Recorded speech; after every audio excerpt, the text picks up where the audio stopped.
सुत हनुमान की। बोलो भाई सब संतन की।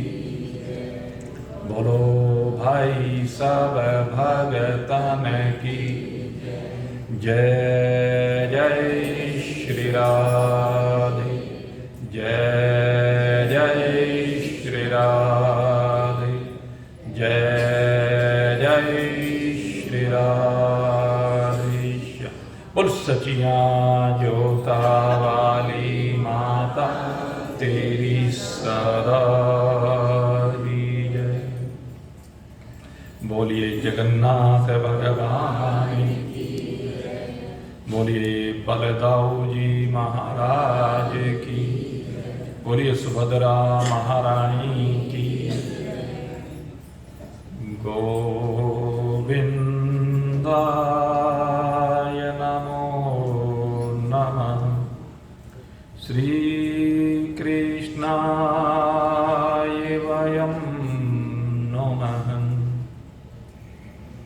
नारायणाय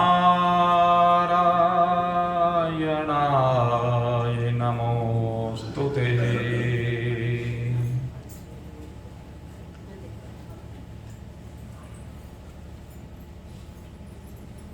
आज पवित्र पावन हृदय के साथ भगवत चरणारविंदों का स्मरण करते हुए इस मनुष्य शरीर के माध्यम से यात्रा करते जिज्ञासु वृंद परमात्मा की असीम महान महती दयाद्र करुणाद्र कृपा, जिसके कारण से हम अपने स्वरूप की ओर नित्य निरंतर बढ़ रहे हैं और इसमें भगवान श्री हरिनारायण हमारे सहायक बने हुए हैं।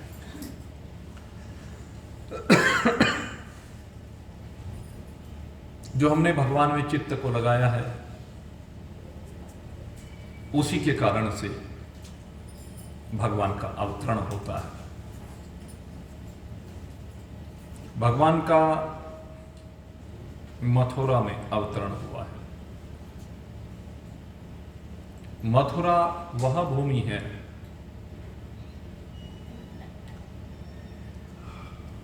जहां पर भगवान अवतार तो लेते हैं लेकिन टिकते नहीं। उसके पीछे कारण है मथुरा में जो चित्त की वृत्तियां हैं वो पतन की ओर दौड़ रही हैं। आसुरी साम्राज्य में भगवान रहना नहीं चाहते। भगवान अभी छोटे से बालक, छोटे से क्या बिल्कुल अभी अवतरित हुए हैं और ऐसी अवस्था में आवश्यकता है प्रेम की। और भगवान तो वैसे भी प्रेम के भूखे हैं। प्रारंभिक अवस्था में आवश्यकता है बालक को दुग्धपान करने की, मधुर मधुर माखन मिश्री का भोग लगाने की। इसलिए भगवान इस मथुरा के आसुरी प्रदेश में नहीं रहना चाहते हैं। भगवान यहां से निकल करके उस स्थान पर जाते हैं जहां गौकुल है। गौ माने इंद्रियों का वो कुल है जहां इंद्रियों में प्रेम की रसधार बहती है। इंद्रियों में विषयों की रसधार नहीं बह रही है। इंद्रियां विषयों से संयुक्त नहीं है। इंद्रियों में विषय भरे हुए नहीं है। ये वो भूमि है। गौकुल में जाने के पीछे प्रयोजन यही है कि गोकुल में भोले भाले ग्वाले रहते हैं, अहीरों की बस्ती है। उस अहीरों की बस्ती में भगवान की परम प्रिय गौवें हैं, उनका संरक्षण है, उनकी सेवा है। ऐसे स्थान पर जाकर के भगवान विराजमान होते हैं। वसुदेव जी उनको लेकर जाते हैं।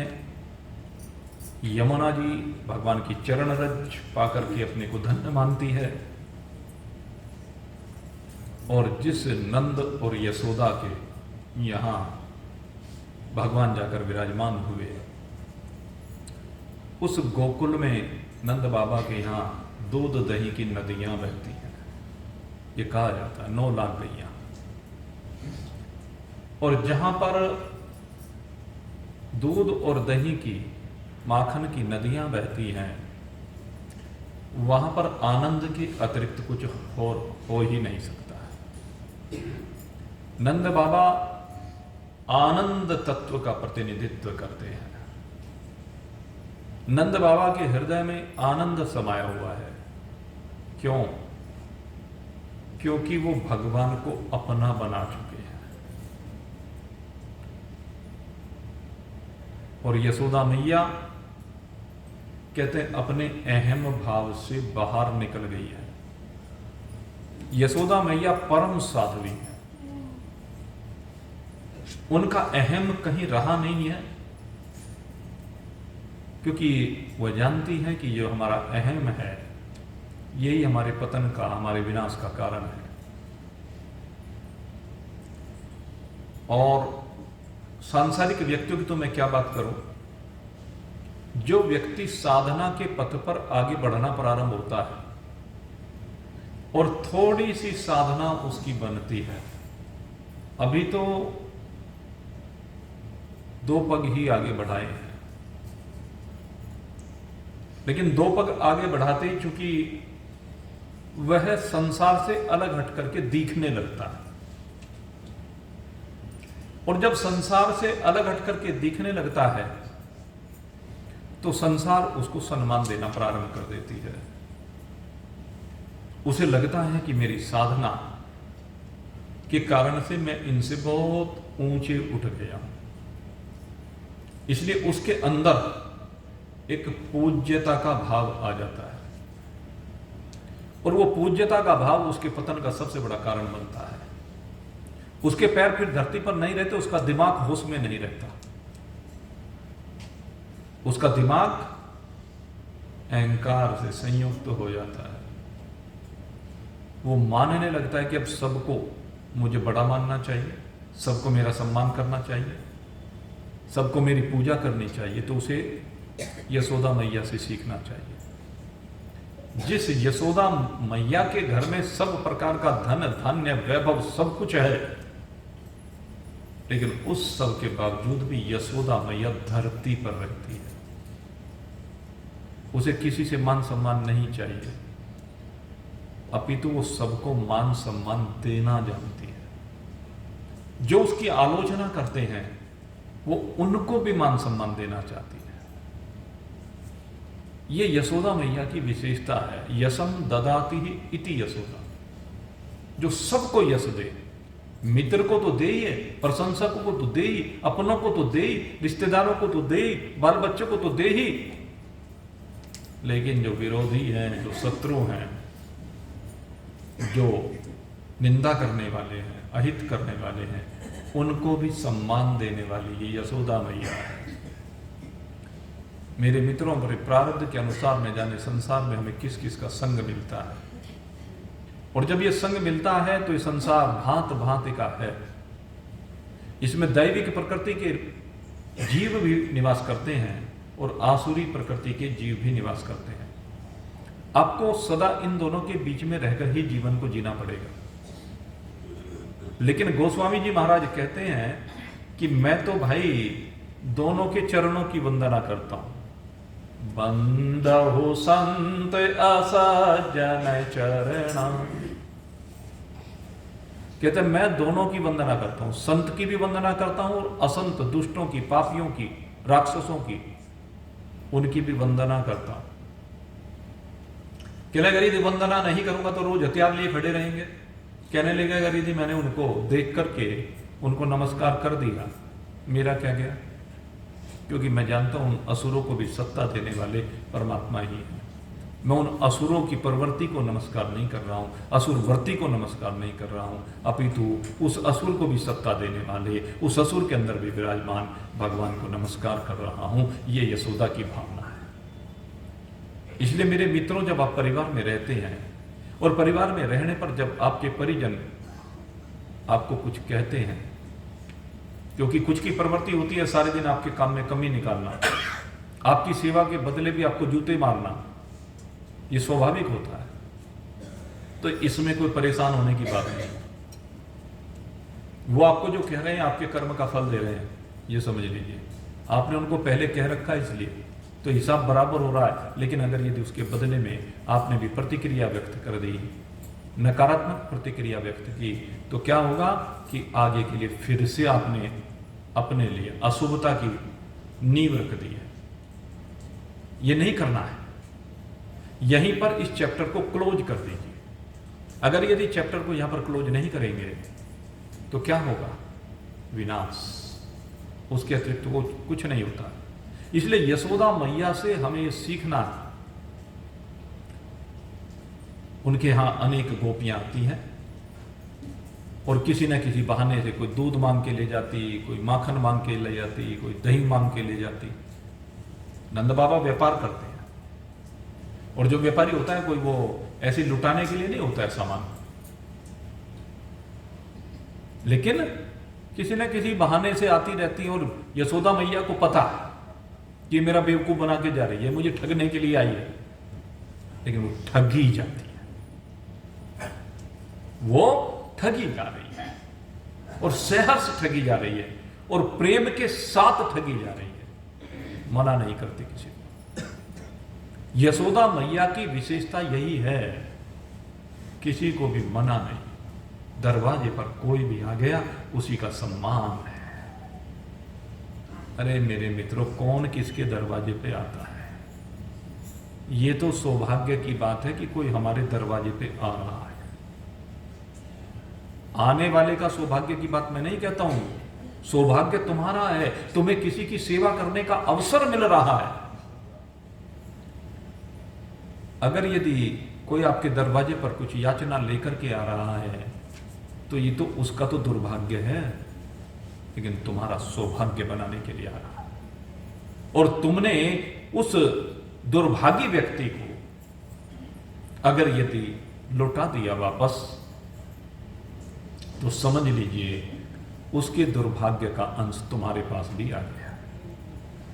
अपने दुर्भाग्य को अगर सौभाग्य में बदलते हो तो उसकी प्रवृत्ति को नहीं देखना है, उसके आचरण को नहीं देखना है, उसके चरित्र को नहीं देखना।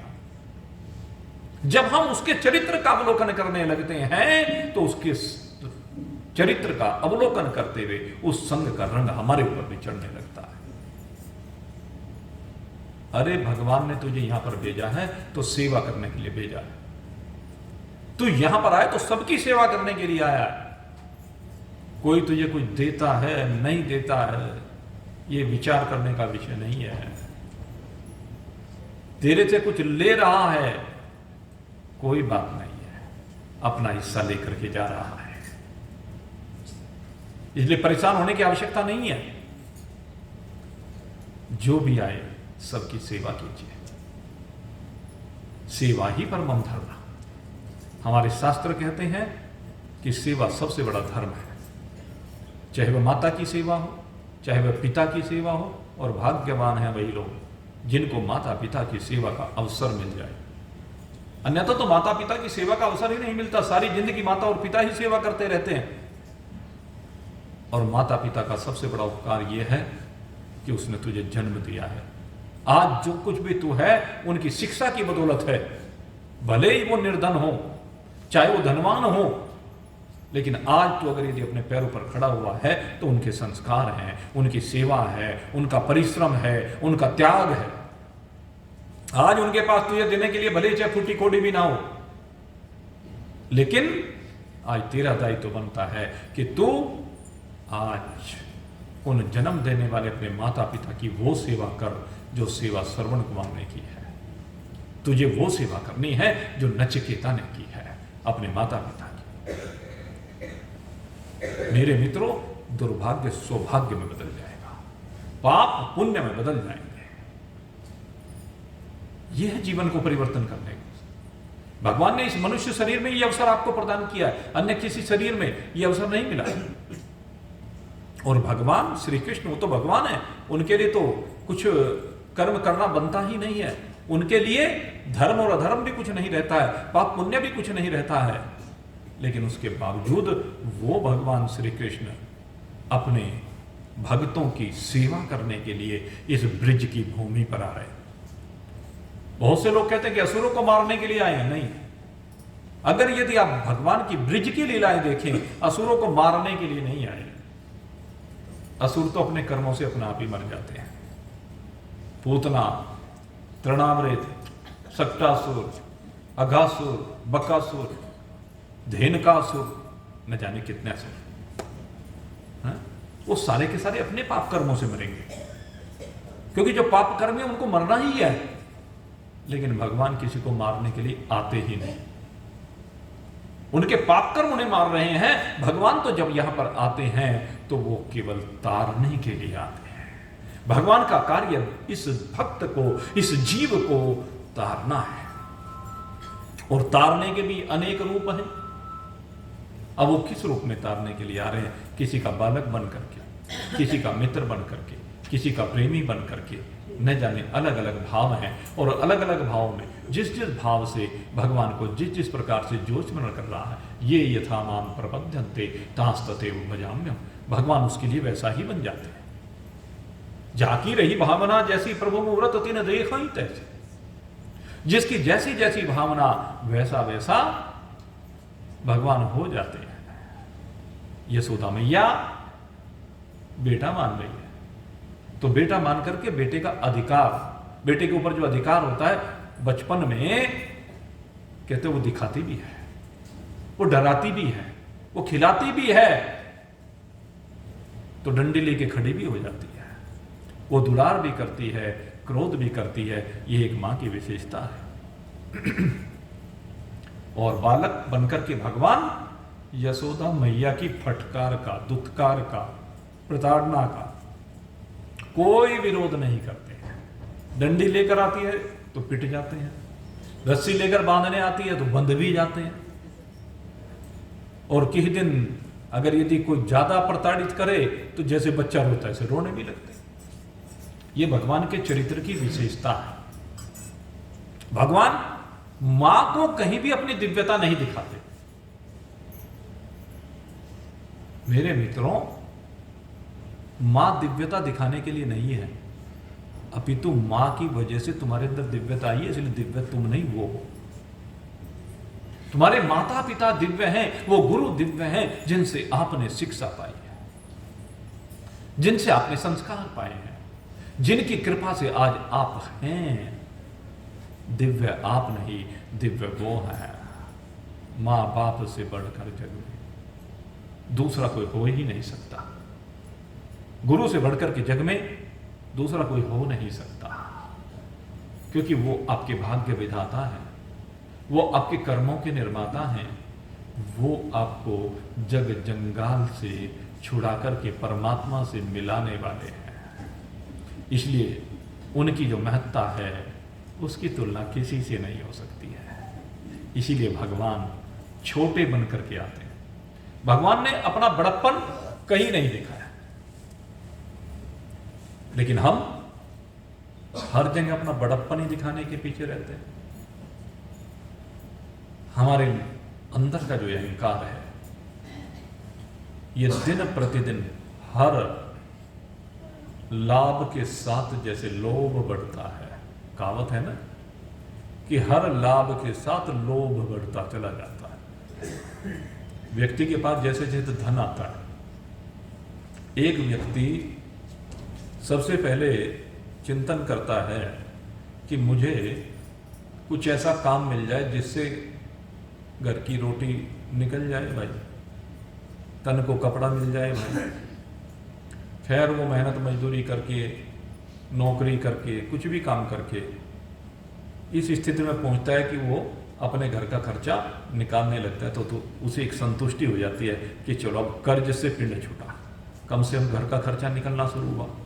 अब वो थोड़ा और प्रयास करता है, थोड़ा सा अनुभव होने लगता है, काम बढ़ने लगता है। और जब काम बढ़ने लगता है तो थोड़ा सा खर्च जितना उसका है उससे थोड़ा सा ज़्यादा बचत होने लगती है, वो बचत संग्रहित होने लगती है। अब जब वो बचत संग्रहित होने लगी तो अब थोड़ा सा लोभ बना। और क्या लोभ बना कि जो सी बचत संग्रहित हुई इससे और ज्यादा कमाया जाए।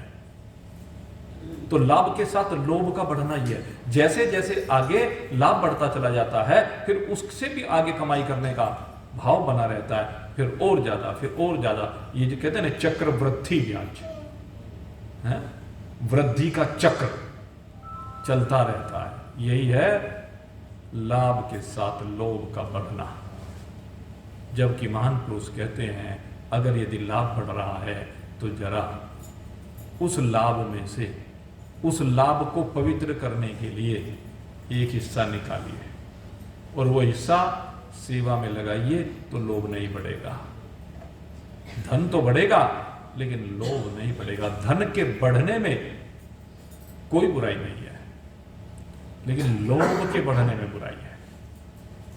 आपके कर्म के अनुसार, भगवान की कृपा के अनुसार जो लाभ बढ़ रहा है, जो धन बढ़ रहा है, जो समृद्धि आ रही, आने दो, कोई बात नहीं। लेकिन सबसे बड़ी बात है कि उस लाभ के साथ आपका परलोक का लाभ बढ़ रहा है कि नहीं बढ़ रहा है, चिंतन करने का विषय यह है। अगर वो नहीं बढ़ रहा है तो यहां पर लाभ नहीं, यहां हानि हो रही है। सबसे जरूरी है परलोक की तैयारी। प्रारंभिक अवस्था परलोक की तैयारी की है और उस परलोक की तैयारी में आपका परोपकार आपके काम आता है। बिना परोपकार के कुछ नहीं होता है। तो भगवान जिस भूमि पर आए हैं, इस भूमि पर आकर के वो सबके अंदर जो परोपकार की भावना है उसको और बढ़ाते हैं। जो ब्रिज की लीलाएं हैं ना, ये मधुर लीलाएं हमने कहा है। इनके दूसरे रूप को अगर यदि हम देखें तो यहां पर भगवान परोपकार की ओर इनको प्रेरित कर रहे हैं। क्यों प्रेरित कर रहे हैं? कहते हैं परोपकार की सीढ़ी पर जितना आगे बढ़ते चले जाएंगे, धीरे धीरे उस सीढ़ी पर आगे बढ़ते बढ़ते उनके जीवन में भगवान की भक्ति आ जाएगी, उनका चित्त निर्मल हो जाएगा। जब वो निरीक्षण भाव से परोपकार करेंगे, निरीक्षण भाव से शुभ कर्म करेंगे। मेरे मित्रों, शुभ कर्म करते रहना चाहिए। बहुत से लोग कहते हैं ये शरीर असमर्थ हो गया, शरीर में अब जान नहीं रही, कैसे करें? मेरे मित्रों, मैंने देखा है जो करने वाले होते हैं वो कभी शरीर की परवाह नहीं करते, वो परिस्थितियों की परवाह नहीं करते, वो कर जाते हैं। और यही कारण है कि उनके लिए परलोक के दरवाजे, भगवान के दरवाजे खुलते चले जाते हैं, रास्ते खुलते चले जाते हैं। केवल मन का भाव है।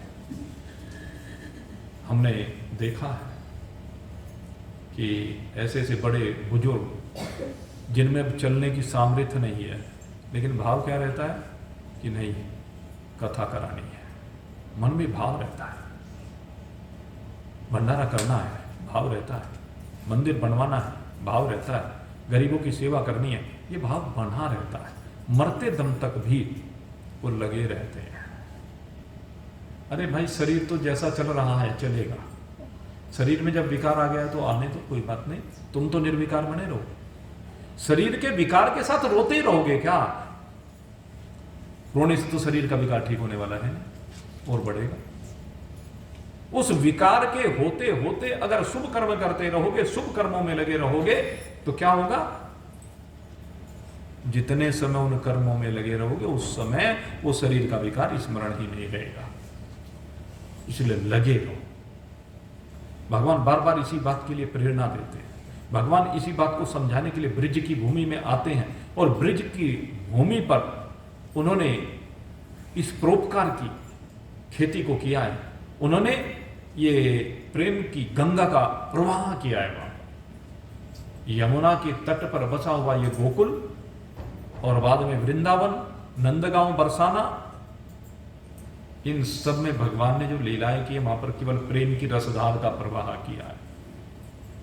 जैसे भगवान श्री राम ने वन में जाकर के, ऐसे भगवान श्री कृष्ण ने इस ब्रिज की भूमि पर आकर के प्रेम रस का प्रवाह किया है, सबको प्रेमी बनाया, सबके हृदयों में प्रेम की अलख जगाई है।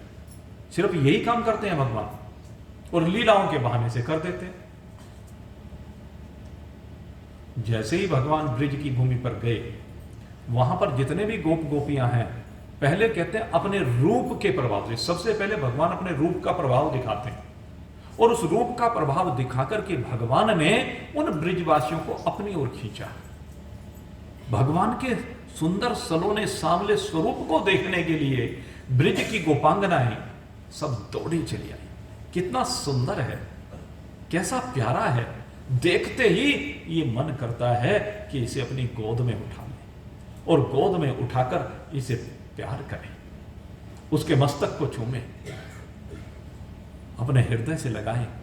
और ये भावना उनकी जो बनी हुई है, इसी भावना का परिणाम है कि उनका प्रेम उत्तरोत्तर बढ़ता गया, बढ़ता गया, बढ़ता गया।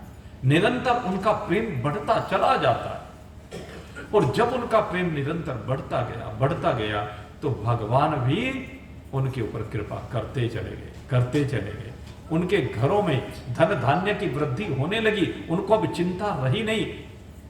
अब अगर यदि गरीबी है तो पहले उसकी भी चिंता है, लेकिन जब गरीबी नहीं है तो निशंक होकर के भगवान के भजन में लग रहे हैं, भगवान से प्रेम कर रहे हैं, भगवान की लीलाओं का रसास्वादन कर रहे हैं। छोटे से बालक के रूप में भगवान ने ऐसी सुंदर सुंदर लीलाएं की हैं। ये लीलाएं, बहुत से लोग कहते हैं कि भगवान ने जो लीलाएं की हैं उनमें वेदांत नहीं है। मैं कहता हूं भगवान की लीलाओं में वेदांत के अलावा कुछ है ही नहीं, क्योंकि जब भी हम रस की बात करेंगे, रस केवल वेदांत में ही आता है। रस केवल है ही वेदांत में, वेदांत के अलावा कहीं रस है ही नहीं। वेदांत ही सरस है, बाकी सब कुछ निरस। वेदांत सबसे सरल, वेदांत सबसे मधुर, क्योंकि आनंद का स्रोत है, आनंद का भरा हुआ खजाना है। और भगवान की जितनी भी लीला है, अगर मनीषियों के पास जाइए, उन्होंने उन लीलाओं में इसीलिए आनंद लिया है क्योंकि वहां पर वेदांत भरा पड़ा है। वेदांत का मतलब ब्रह्म भरा पड़ा है, सगुण में निर्गुण भरा पड़ा है, इस साकार में निराकार भरा पड़ा, इसीलिए लीलाएं हो रही है। वेदांत का जो ज्ञान है वो सबसे सरल है, सबसे सहज है। अब भाई जिसकी पहुंच ना हो तो वो चाहे कुछ भी कहे। लोमड़ी की पहुंच नहीं हुई तो कह दिया अंगूर खट्टे हैं। तो जो नहीं जानते, वेदांत वो है जिसमें सब रसों का समावेश हो जाता है, सारे रस आकर के जिसे नमन करते हैं। नहीं तो क्या गंगा जी अपना मीठा मीठा जल आकर के खारे समुद्र को देगी क्या? है? वो गोरी गोरी गोपियां, ये काले काले हमारे सामने सरकार हैं, वो आकर के उस काले से प्रेम करेंगी क्या? क्यों?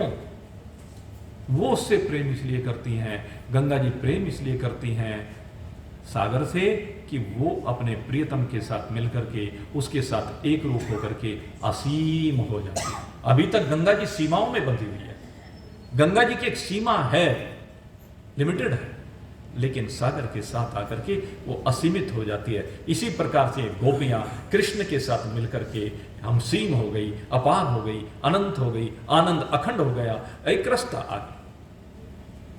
ये जीव जब भगवान की ओर चलता है तो भगवान से मिलकर के भगवान हो जाता है। जब तक जीव रहता है तब तक सीमितता है, जब तक जीवपना रहता है तब तक वो फंसा हुआ है, और जब जीवपने से बाहर निकल जाता है, परमात्मा स्वरूपता में आ जाता है, तो फिर तो आनंद के अलावा कुछ रहता ही नहीं है।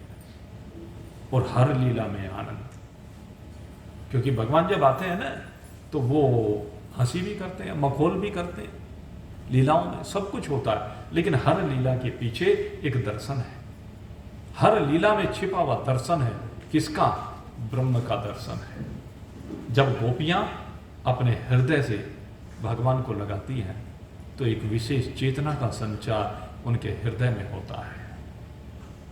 चिंतन करके देखिए, कोई प्यारा सा बच्चा हो, बिल्कुल गोल मटोल सुंदर सा बच्चा आपने देखा, किसी का भी हो, और उस बच्चे को देख करके आपका मन बनता है कि हाँ एक बार इसे गोद में ले लूं, और गोद में लेकर जैसे उसे अपनी छाती से आप लगाते हैं तो आपको क्या होता है, एक शांति मिलती है, एक सुखद अनुभूति होती है। वही अनुभूति गोपियों को हो रही है। गोपियां जब कृष्ण को अपने हृदय से लगाती हैं तो लगता है कि आनंद असीमता की ओर बढ़ रहा है, वो और तड़पती है, उनके अंदर और आकुलता व्याकुलता आती है, और इसी आकुलता व्याकुलता के कारण वो भगवान से प्रार्थना करने लगती है कि भगवान तूने यशोदा को कितना सुंदर बालक दिया, ये केवल यशोदा का ही भाग्य है, क्या हमारे भाग्य में ऐसा बालक नहीं हो सकता?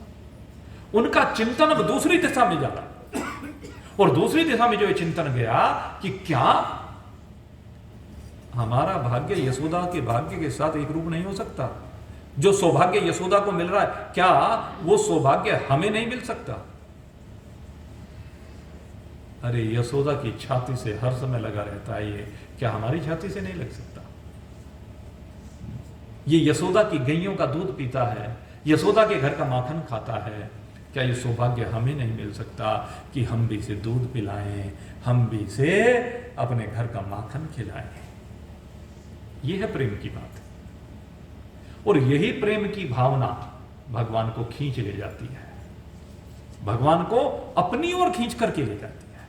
ये भावना है मेरे मित्रों, भगवान भाव के भूखे हैं, भाव का भूखा हूं मैं, भाव ही एक सार, भाव से मुझको भजे तो भव से बेड़ा पार। गोपियों का इस भव से बेड़ा पार हो गया, किसके साथ? कृष्ण के साथ। स्वयं कृष्ण ने आकर के उनके भाग्य को बदला है, कृष्ण ने आकर के भव से उन्हें पार उतारा है, तो हमें क्यों नहीं उतार सकते? विचार करके देखें। लेकिन क्या हमने कभी गोपियों की तरह चिंतन किया? क्या हमारा चिंतन गोपियों की तरह बना है? हम उनकी तरह से अपने जीवन को आगे बढ़ा पाए हैं, जीवन को दिशा दे पाए हैं? ये चिंतन करने का विषय। गोपियों ने चिंतन किया है, केवल एक सुखद अनुभूति तो हुई एक बार, लेकिन वो सुखद अनुभूति बार बार हो पहले तो, और फिर वो सुखद अनुभूति सदा सदा के लिए हो जाए, यही साधक की साधना का परिणाम होता है। पहले हल्की सी साधना की, जरा सुख मिला, क्योंकि जिस समय जो हमारा चिदाभास होता है, आपको चिदाभास बताया था ना, चिदाभास माने परमात्मा का पढ़ने वाला प्रतिबिंब। जरा सी साधना होने पर ये जो परमात्मा का प्रतिबिंब है उसकी जरा सी झलक देखने को मिलती है, और जब जरा सी झलक देखने को परमात्मा की मिलती है तो हमें एक सुखद सी अनुभूति होती है। फिर वो जो सुखद अनुभूति हुई, बार बार उसकी स्मृति आती है, उसकी स्मृति के लिए हम बार बार फिर से प्रयास करते हैं, फिर से वही साधना करते हैं और ज्यादा करते हैं, तो वो सुखद अनुभूति बार बार होने लगती है। फिर ये होता है भाई, ये बीच में जो है ना, आया गया आया गया आया गया, क्या होता है? ये जो भगवान है जिससे हम प्रेम कर रहे हैं, जो हमें आनंद देकर जा रहा है, जो हमें सुख देकर के जा रहा है, भाई ये जो है ना बार बार आने जाने का, ये लुका छुपी का खेल बंद होना चाहिए। अब हमारी बात यहां से आगे बढ़ती है कि ये लुका छुपी का खेल बंद हो। कृष्ण कभी आता है, कभी जाता है, कभी आता है, कभी जाता है। तो साधक की साधना यहीं पराकाष्ठा पर पहुंचती है कि प्रभु अब ये लुका छिपी का खेल बंद करो, अब ये बार बार आने जाने का खेल बंद करो, अब तो सदा सदा के लिए तू चले। ये ब्रिज की लीला में यही सब चीजें हैं। प्रारंभिक अवस्था भगवान को गोद में लेने की है, द्वितीय अवस्था भगवान को अपने जो गोपियां हैं अपने हृदय से लगाकर अपना दूध पान कराना चाहती हैं। तीसरी अवस्था अपने घर की जो भी भोग्य सामग्री है वो उनको अर्पित करना चाहती हैं। और चौथी अवस्था भगवान के साथ मिलन की अवस्था है, एक रूपता की अवस्था है जिसे रास कहते हैं। ये गोपियों की उत्तरोत्तर पराकाष्ठा की साधना की पराकाष्ठा की अवस्थाएं हैं। तो इन अवस्थाओं में धीरे धीरे प्रवेश होता है। साधन काल कहलाता है।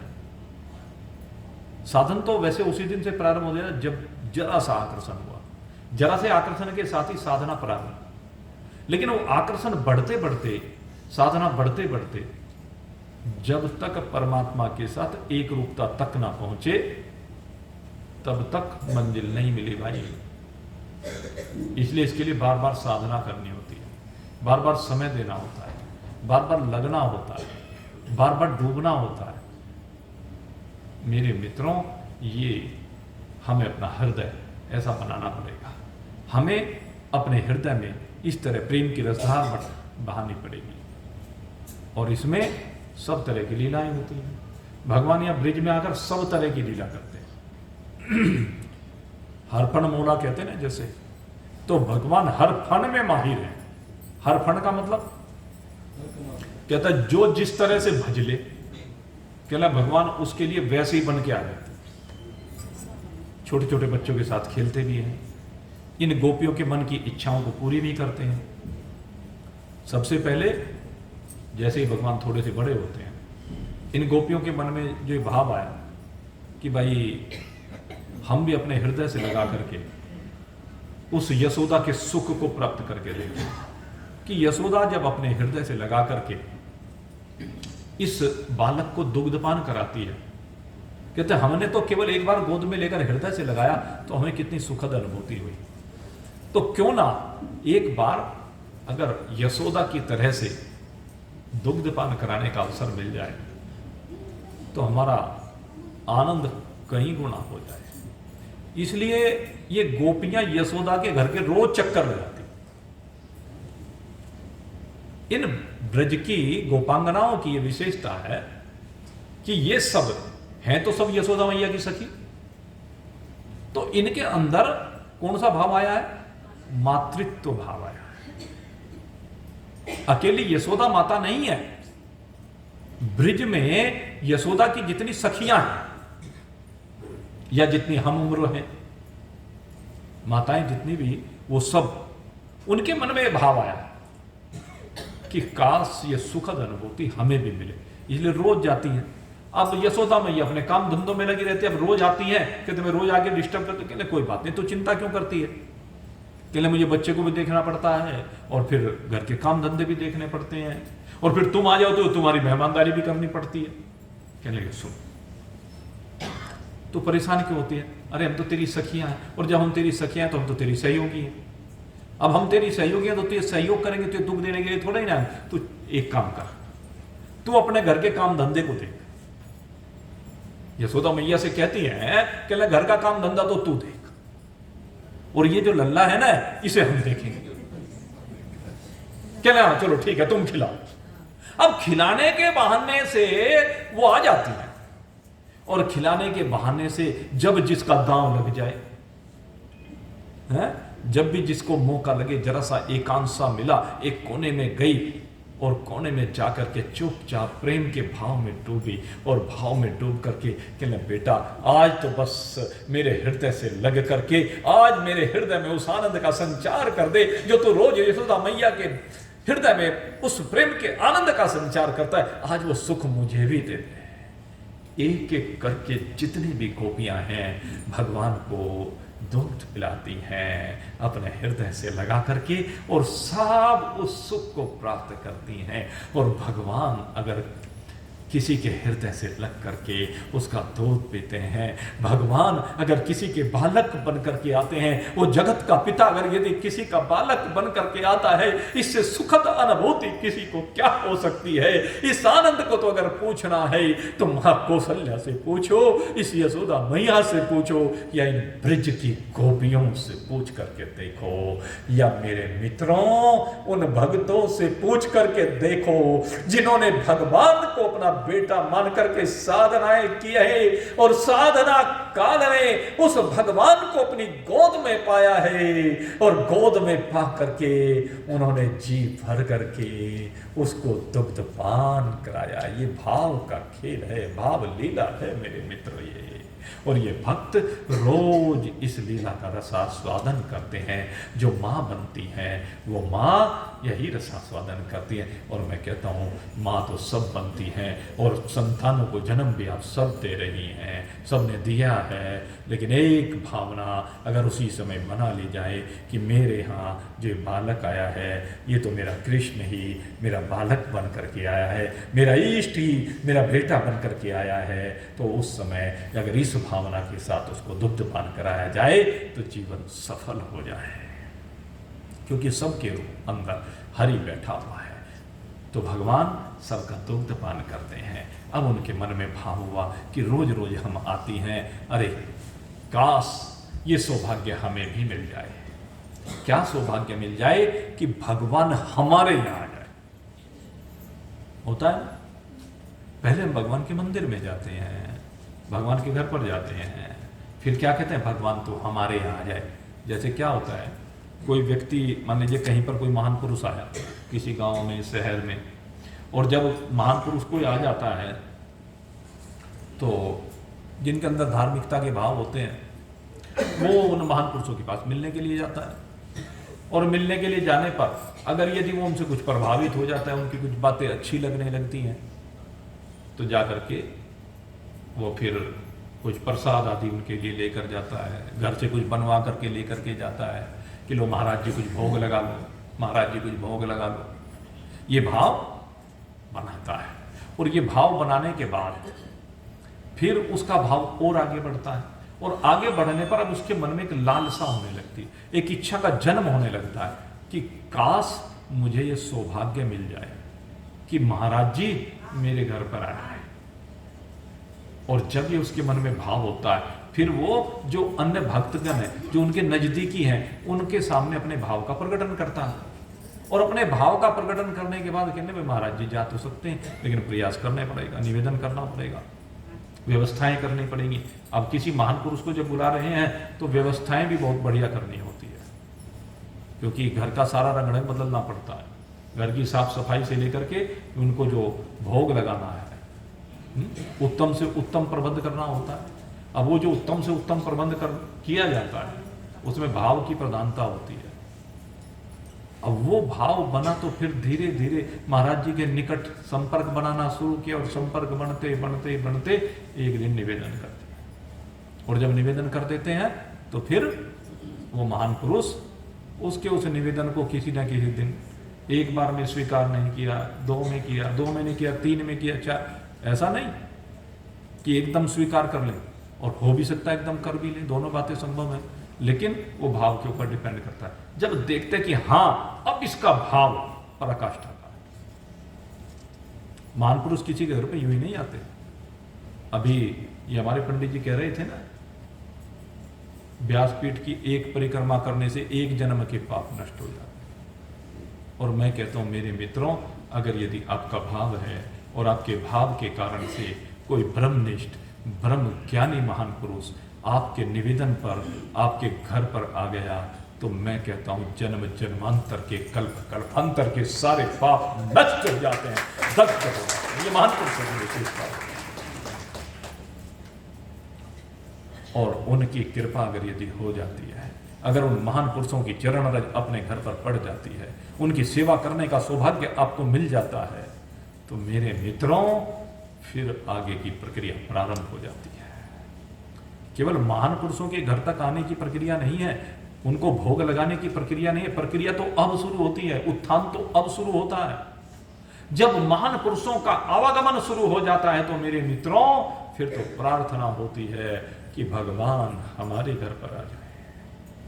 उसके बाद भगवान को निमंत्रण दिया जाता है, भगवान को बुलाया जाता है, और जब हम हृदय के साथ प्रेम के साथ किसी गुरु के निर्देशन में भगवान का आह्वान करते हैं, तो मेरे मित्रों ये गुरु की कृपा से जन्म जन्मांतर के पाप मिटते हैं, कष्ट मिलते हैं। और गुरु की सबसे बड़ी कृपा यही होती है कि वो आपको अब भगवान को मिलाता है।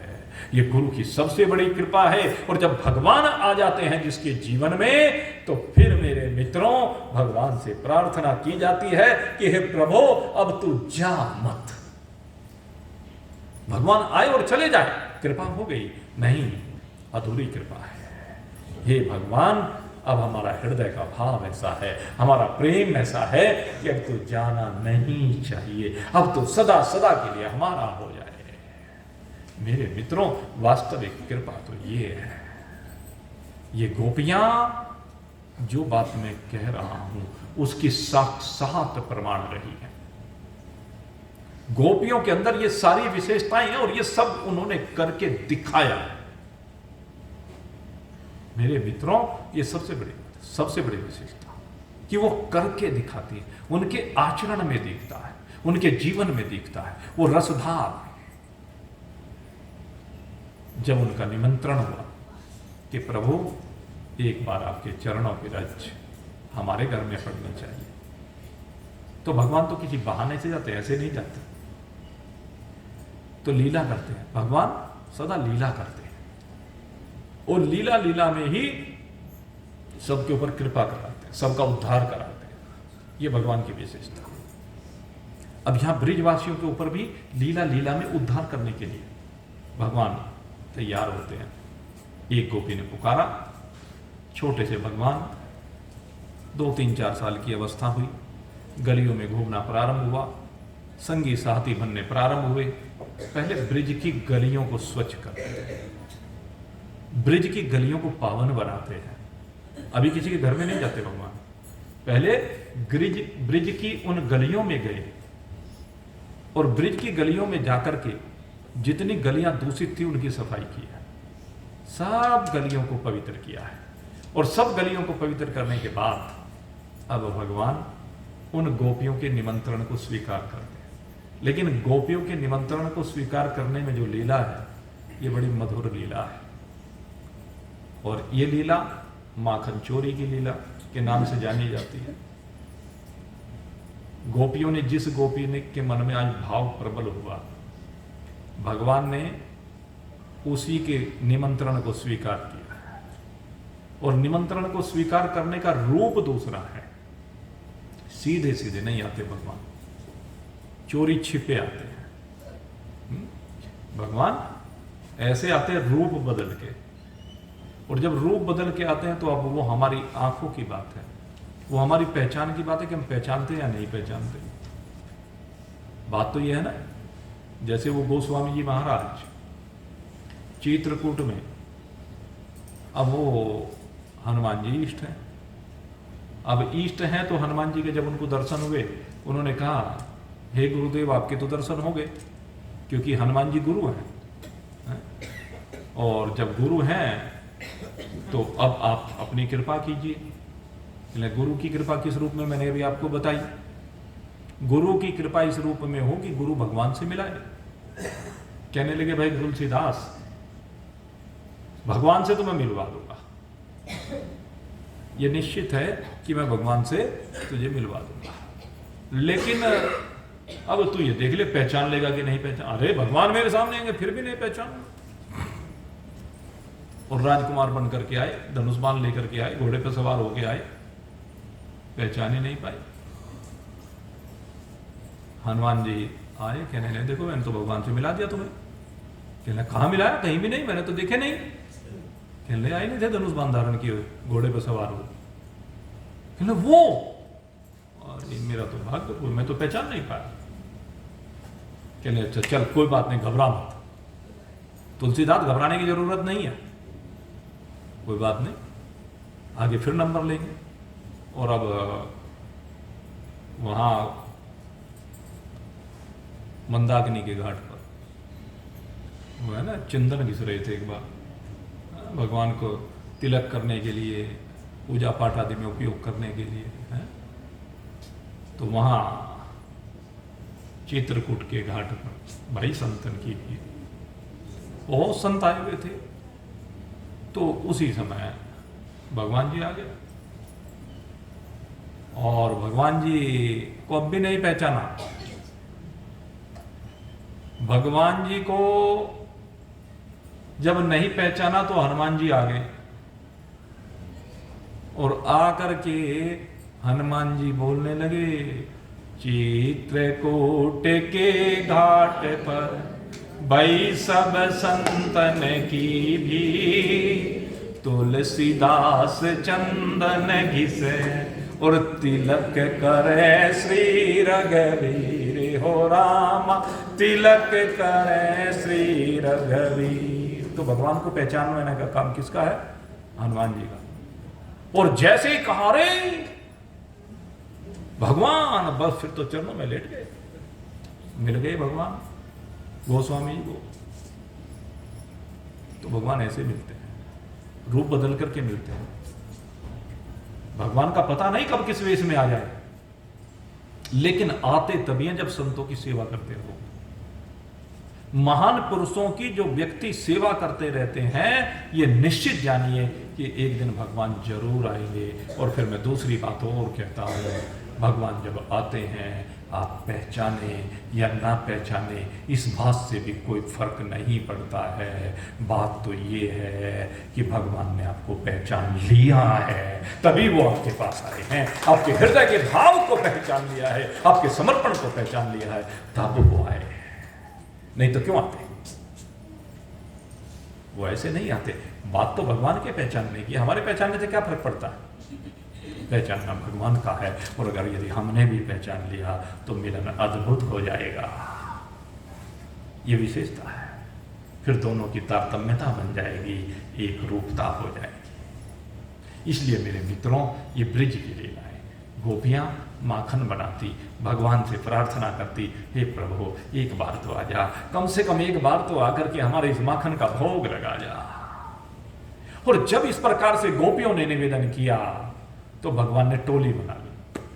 और टोली बना करके अब तो भगवान गोपियां माखन निकालती, सुबह ताजा ताजा माखन जो गोपियां निकालती, और वो गोपी भगवान को निमंत्रण देती कि प्रभु हमारे घर में आकर के भोग लगा जा।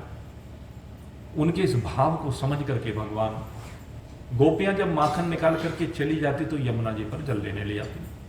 ये रोज की सब गोपियों की प्रक्रिया थी, क्योंकि पहले ये घरों में टोटियां तो हुआ नहीं करती थी। शहर में वाटर टैंक तो लगे हुए नहीं होते थे जिससे पानी की सप्लाई होती है। सबमर्सिबल नहीं थे, हैंडपंप भी नहीं थे, कुएं भी बाद में आए।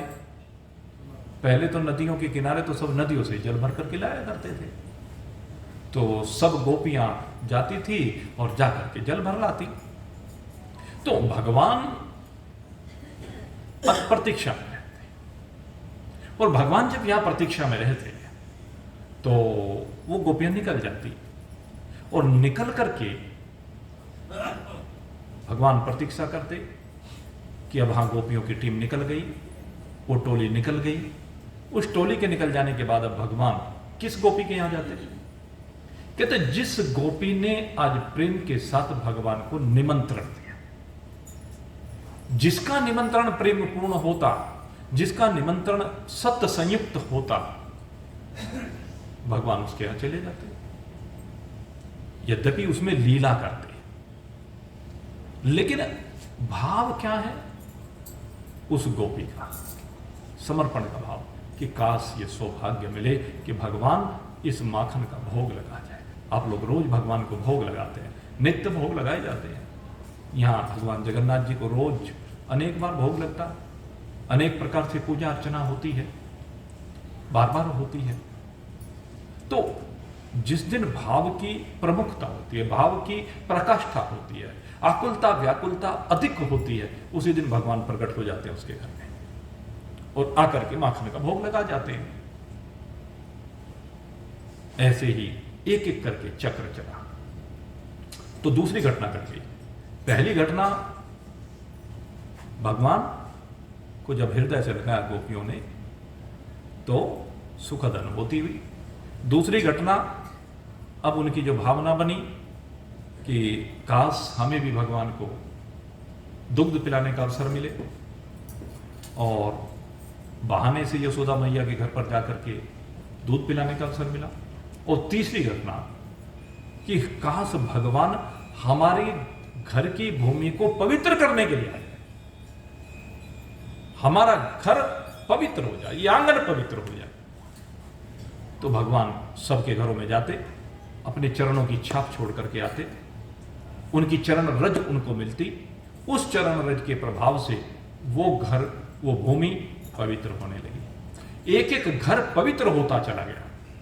यद्यपि लीला माखन चोरी की है, और माखन चोरी की लीला ये छिपकर हो रही है, ये प्रत्यक्ष नहीं है। भगवान अभी प्रत्यक्ष नहीं हुए हैं, परोक्ष हैं, छिपे हुए हैं, छिपकर की लीला हो रही है।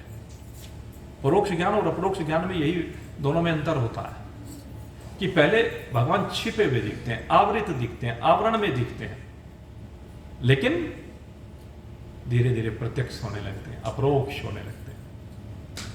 अपरोक्षता में, और सच्चा आनंद होता है अपरोक्षता में। लेकिन अभी पहले परोक्ष की चर्चा है। अब जब परोक्ष की चर्चा है तो परोक्ष में भगवान छिपकर के भोग लगा रहे हैं, छिपकर के लीलाएं कर रहे हैं। गोपियां जा रही हैं, और गोपियां जब जा रही हैं, मान लीजिए छाछ बेचने जा रही हैं, दूध बेचने जा रही हैं, तो लीला करते हैं। कैसी? हाथ में गुलेल ली। गुलेल जानते हैं? पहले तो बहुत चला करती थी गुलेल। तो भगवान गुलेल लेते हैं, गुलेल पर कोई ढेला रखते हैं और ढेले से मटकी फोड़ देते हैं। अब जब मटकी फूटती है तो वो सारा जो छाछ भरी हुई है, दूध भरा हुआ है, दही भरी हुई है, माखन भरा हुआ है, वो सब गोपी के ऊपर। कहते बहुत दिनों से स्नान नहीं किया, इसलिए दुग्ध स्नानम समर्पयामि, दधि स्नानम समर्पयामि, घृत स्नानम समर्पयामि। और भाई ये तो आप जब भी पूजा पाठ करते हैं तो इसमें सारे स्नान कराते हैं कि नहीं कराते हैं? पंडित जी सबसे पहले जल से स्नान कराते हैं, जल के बाद फिर दूध, दही, घृत, शहद, पंचामृत स्नान कराते हैं भगवान को, फिर जल से स्नान कराते हैं। तो वही काम भगवान कर रहे हैं। वो जब मटकी फूटती है, भगवान पीछे पीछे जाते हैं, और पीछे पीछे जा करके मटकी में से जो धार निकलती है, ऐसे हिसाब से मारते हैं कि वो मटकी में से निकलने वाली धार और जा करके सारे लग जाते हैं। गोपी को तो बाद में पता चलता है। तो ये अभी परोक्ष लीलाएं। अब जब ये परोक्ष लीलाएं होने लगी और परोक्ष रूप से होने लगी, सब परेशान हो गई गोपियां। भगवान को निमंत्रण भी दे रही हैं, बुला भी रही हैं, और जब भगवान भोग लगा रहे हैं तो फिर परेशान भी हो रही हैं। क्यों? क्योंकि भगवान प्रत्यक्ष रूप से भोग नहीं लगा रहे, अप्रत्यक्ष रूप से भोग लगा रहे, परोक्ष रूप से छिप करके भोग लगा रहे। अभी हमें पता नहीं चला। एक बार यह घटना महर्षि गर्ग के जीवन में आती है। महर्षि गर्ग जिस समय कहते हैं कि नामकरण संस्कार करा रहे थे, भगवान का नामकरण संस्कार एक गौशाला में किया छिप करके, क्योंकि यह था कि कभी कंस को पता ना चल जाए कि ये देवकी के पुत्र हैं। तो वैसे तो सांडिल्य ऋषि दिखा तो ये रहे कि सांडिल्य ऋषि कर रहे हैं नामकरण, लेकिन महर्षि गर्ग को निमंत्रण दिया है। महर्षि गर्ग सांडिल्य ऋषि के पास आए हैं, और सांडिल्य ऋषि के पास आकर के महर्षि गर्ग से निवेदन किया है फिर कि आप इनका नामकरण करा दीजिए, दोनों का। तो उस समय की घटना है। कहते जब पूजा पाठ करा रहे थे महर्षि गर्ग, वो जानते हैं कि यह भगवान का अवतार है, लेकिन बाल्य लीला है, भगवान की माया का प्रभाव है वहां पर। और भगवान की माया के प्रभाव से क्या हुआ कि वो जब पूजा पाठ कराई तो पूजा पाठ में महर्षि गर्ग ने खीर का प्रसाद बनवाया, और खीर का प्रसाद बना करके पहले भोग भगवान को लगा दिया, ठाकुर जी को भोग लगाया। अब जब ठाकुर जी को भोग लगाया और आंखें बंद करके बैठ गए, अब ठाकुर जी सामने बैठे हैं, प्रत्यक्ष भोग लगाया ठाकुर जी ने, खीर साफ। अब मंत्र आदि बोलने के बाद महर्षि गर्ग ने आंखें खोली। आंखें खोली तो देखा सामने जिस पात्र में खीर रखी हुई थी वो तो समाप्त हो गई। कहां गई समझ नहीं पाए। कहने वो बड़ी विचित्र लीला हुई। फिर कहने कोई बात नहीं, नंद बाबा दोबारा लाओ। दोबारा खीर बनाई गई, क्योंकि अब वो तो झूठी हो गई, उस खीर का भोग नहीं लगेगा। फिर दूसरी खीर तैयार की गई। अब दोबारा फिर से भोग लगाया गया। फिर से हाथ जोड़ करके बैठ के ठाकुर जी ने प्रार्थना की, प्रभु आ जाइए, भोग लगा जाइए, आइए आइए मेरे राम जी, भोग लगाइए मेरे राम जी। आप सब करते हैं ना, रोज घर पे प्रार्थना करते हैं। अब फिर से भोग लगाने। अब कई बार ऐसा हो गया, बार बार भोग साफ हो जाए कि नहीं भाई, तो समझ में नहीं आ रहा क्या माया है। अब की बार जब महर्षि गर्ग ने भोग लगाया, आंखें बंद नहीं की। अब की बार आंखें बंद नहीं की। भगवान को जब भोग लगाया जाता है तो पर्दा कर दिया जाता है सामने से, इसलिए भगवान को खाते हुए कोई देखे ना, पर्दा लगा देते हैं। लेकिन आज कहने लगे भाई तो आंखें बंद करके तो बार बार गड़बड़ हो, इसके बाद देखूंगा क्या है। अब महर्षि गर्ग ने देखा कि जैसे ही भोग लगाया, सामने बैठे हुए ठाकुर जी आए, जिनका नामकरण होना था, उन्होंने घटाघट भोग लगा दिया। अरे क्या कर रहे हो बालक, ये भगवान को भोग लगाया गया था, तुम खा रहे हो। कहने लगे आप खिला रहे हो तो मैं खा रहा हूं, खाने की सामग्री आप दे रहे हो तो मैं ले रहा हूं। क्या मतलब, खिला आपने तो कहा, आइए आइए मेरे ठाकुर जी, भोग लगाइए मेरे ठाकुर जी, प्रेम के साथ भोग लगाइए ठाकुर जी। तो मैं भोग लगा रहा हूं। कहने मैं ठाकुर जी को लगा रहा हूं, तुम्हें नहीं लगा रहा हूं। कहने लगे गुरुदेव जरा ये आंखों से पर्दा हटा करके देखिए, सब में बैठे हुए अंतर्यामी नारायण को पहचानिए। और महर्षि गर्ग ने अब योग माया का पर्दा हटाया। भगवान पहले भोग लगा रहे थे तो परोक्ष थे, छिपे हुए थे। इस बार आंखें खोल करके देखी, अंतर मन की आंखें खोल करके देखी। भगवान भोलेनाथ की तीसरी आंख खुल गई, और जब तीसरी आंख खोल करके देखा महर्षि गर्ग ने, तो सामने चतुर्भुजी नारायण को पाया। ये चतुर्भुजी नारायण बहुत स्वयं लगा, बालक बन करके लगा रहे। तो मेरे मित्रों, ये पहचान करने की बात है। हम पहचान नहीं कर पाते हैं। भगवान आते हैं, हम ये ना सोचें कि भगवान भोग नहीं लगा रहे हैं। मेरे भगवान जगन्नाथ रोज भोग लगाते हैं। गोवर्धन को भोग लगाया गया तो लगाया कि नहीं लगाया? 56 भोग लगाए गए, लगे। भले ही हमें लगता हो कि इन्होंने नहीं खाया है, लेकिन मेरे मित्रों वो सब चीज का भोग लगाता है। हमारा भाव होना चाहिए। इसलिए मैं बार बार कहता हूं, जब भी अपने घर में किसी पंडित को बुलाएं, किसी महान पुरुष को बुलाएं, अपने गुरु को बुलाएं, भगवान को के लिए आप कुछ भी कार्य करें तो दिल से कीजिए। दिल से करने की आवश्यकता है, अपनी सामर्थ्य से बढ़कर के करने की आवश्यकता है। अरे ये तो सौभाग्य है जो भगवान आपको ये करने का अवसर दे रहा है, नहीं तो सारी जिंदगी सोचता रह जाता है, काम हो के नहीं देता। बहुत देखा मैंने, कोई बिरला, कोई भाग्यवान होता है जो अपने सब कामों को छोड़ करके एक भगवान का आह्वान करता है, एक भगवान के लिए अपने जीवन को समर्पित करता है। और ये गोपियां अब दिन प्रतिदिन केवल इसी भाव में डूबी हुई हैं। ये गोपियां हर समय केवल भगवत चर्चा करती हैं, हर समय कृष्ण के रूप माधुर्य की चर्चा करती हैं, हर समय कृष्ण की लीलाओं में डूबी रहती हैं। क्योंकि मेरे कृष्ण परोक्ष रूप से छिप करके अनेक प्रकार की लीलाएं कर रहे हैं, और उन लीलाओं को भले ही अभी सामने ना देख रही हूं, भले ही प्रत्यक्ष उनका अवलोकन ना कर रही हूं, लेकिन एक दूसरे से सुनने को मिल रही, क्योंकि उसमें सहयोगी कौन है? उनके सखा हैं, उनके साथी हैं, वे छोटे छोटे गोप बालक हैं जो उन लीलाओं में सहयोगी बन रहे हैं। जिसके यहां भी माखन चोरी करने के लिए जाते हैं तो भगवान अपने आप नहीं खाते हैं। भगवान तो आपने देखा ना, वो जब हमारा भगवान का कृष्ण जन्माष्टमी का कार्यक्रम होता है तो कृष्ण जन्माष्टमी पर क्या होता है, वहां वो मटकी फोड़ प्रतियोगिताएं होती हैं बम्बई में, बड़ी ऊंची ऊंची मटकियां लगाई जाती हैं और वहां पर ग्वालों की टोलियां निकली थी और वो ग्वालों की टोलियां निकल करके पिरामिड बनाती हैं, एक के ऊपर एक, एक के ऊपर एक, एक के ऊपर एक, सैकड़ों सैकड़ों ग्वाल, और एक के ऊपर एक चढ़ करके कितनी ऊंची मटकियां हो उनको फोड़ते हैं। तो मटकी फोड़ने के लिए सबसे ऊपर कौन जाते हैं? भगवान जाते हैं। जिसका भी निमंत्रण है उसी की मटकी को फोड़ने के लिए भगवान गए।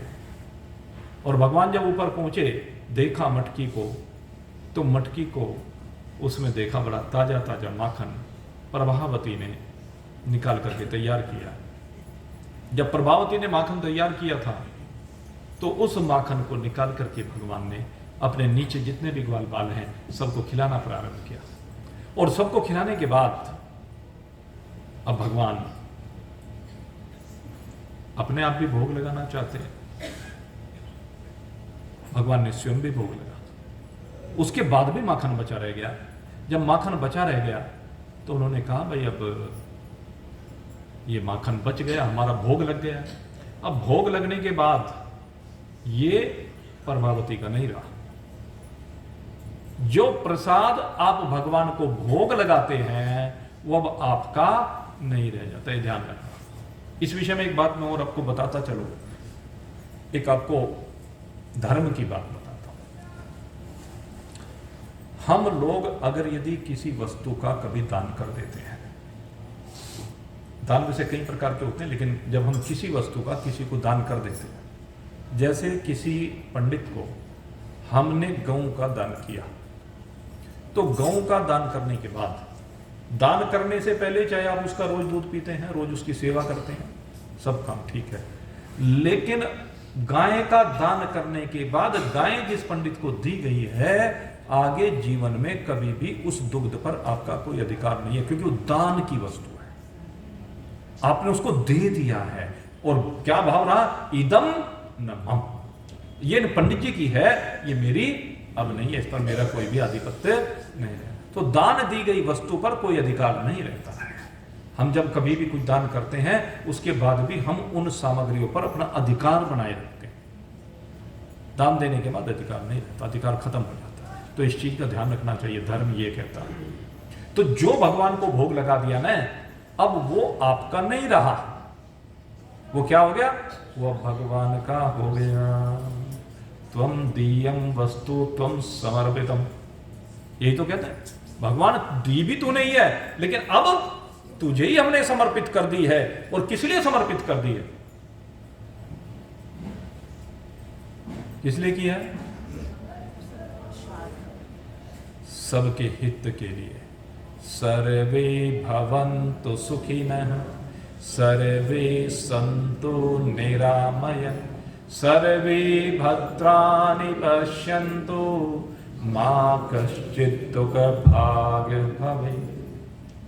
कहते हैं ये वस्तु अब सबके कल्याण के लिए है, ये वस्तु सबके लिए सुखदायी हो, ये वस्तु सबके लिए आरोग्य प्रदान करने वाली हो, ये हमारा भाव होना चाहिए। सबके कल्याण की भावना के साथ उस वस्तु को समर्पित कीजिए। भगवान को दी हुई वस्तु अब भगवान के भंडारे की वस्तु है, वो भगवान का प्रसाद है। और प्रसाद के विषय में कहा गया कि प्रसाद सबको बांट करके, उस प्रसाद को अब बांटना है, और उस प्रसाद को बांट करके जो बच जाए उसका भोग लगाना है। वो भोग लगाओगे तो वो अमृत बन जाएगा। यज्ञ शिष्टामृत भुजो यान्ति ब्रह्म सनातन। यज्ञ से बचा हुआ जो अवशिष्ट होता है, वह जब भोग लगाया जाता है तो वह अमृत का कार्य करता है। इसलिए मेरे मित्रों, अब एक शंका आपके दिमाग में आ जाएगी, और शंका का समाधान करना जरूरी है। यद्यपि ये कर्मकांड के विषय हैं, लेकिन फिर भी क्योंकि कर्मकांड से जब तक ग्रस्त जीवन में जो भी रहता है वो सदा जुड़ा रहना है, वो कर्मकांड करते रहना चाहिए। आप रोज भोजन बनाते हैं, आप घर में कुछ भी सामग्री तैयार करते हैं, तो क्या हमारा अभ्यास है कि जा करके थाली लगाई और भगवान को समर्पित कर दी, और समर्पित करने के बाद हमने खुद खा ली? यही तो होता है। अब आप कहेंगे जी आपने तो प्रसाद बता दिया, भगवान का बता दिया, अब हम उसका क्या करें? तो मेरे मित्रों, इसमें नियम यह है कि जो भगवान को भोग लगाया गया उस समय, उस ड्यूरेशन में अगर यदि आपके संपर्क में कोई भी आता है तो उस भोग में से उसको प्रसाद अवश्य दिया जाना चाहिए। वो चाहे आपके दरवाजे पर आया हुआ कोई भिखारी हो, आपके घर में आया हुआ कोई अतिथि हो, आपके घर में काम करने वाला नौकर हो, कोई भी हो, नियम यह कहता है कि वो प्रसाद का वितरण सबको किया जाना चाहिए, और जो बच जाए वो आपका प्रसाद हो। सीधा सा सिद्धांत की बात यह है। तो इस सिद्धांत को हमें जीवन में मानना चाहिए। दूसरे क्या होता है कि हम लोग जैसे भंडारे करते हैं, हमारी ये ट्रस्ट हर 15वें दिन अब भंडारा कर रही है लगभग। अभी अन्नकूट का भंडारा करके हम लोग यहाँ पर आए हैं गोवर्धन पूजन पर, उसके बाद भी शायद एक बार नंबर आ गया था। तो ये जो भंडारे होते हैं, अब आप कहेंगे कि भाई भंडारे में भी अब वो तो दान कर दिया हमने, और दान करने के बाद भंडारा हुआ और घर में भी प्रसाद आया, तो क्या ये पाप है? नहीं।